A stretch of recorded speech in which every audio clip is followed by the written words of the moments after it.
Mount Angel was founded in 1882 by a small group of very tenacious monks from Switzerland.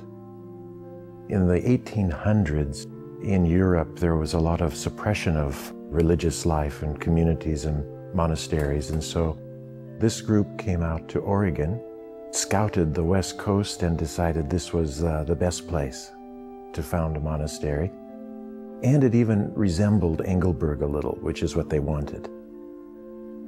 And so they founded the community on October 30th. And then shortly, almost immediately, they opened a school for the local pioneering families. They were German-Swiss families.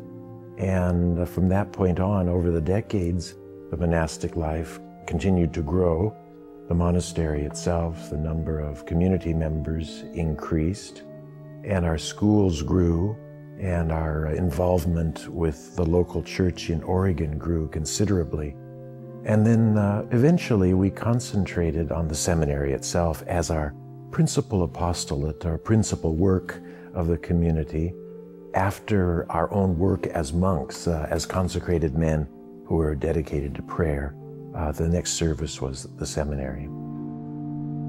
The monastic orders seem to have begun in earnest, we could say, about the beginning of the 4th century.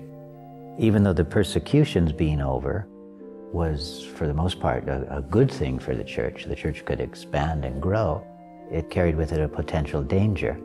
And that was the danger of losing its strong drive to carry the cross of Christ and be united with Him in that sense.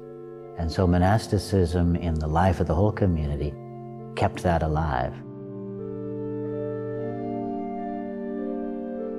Early Christian life was in an essential way communal. St. Luke telling us that the Christians gathered at different times of the day at the temple to pray. They shared all their goods in common, and they gave support to those who had less than they did, and so on. And those are all characteristics that made their way into Cenobitic monastic life, which is what we are. We're a Cenobitic community, meaning that we're not hermits, we live in common.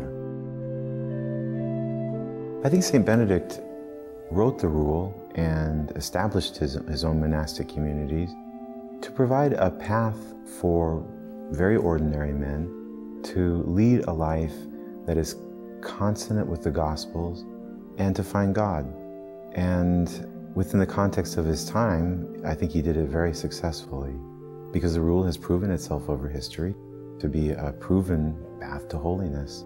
It is meant to lead us all to everlasting life. If it doesn't have that purpose, then it's not at all what it's meant to be.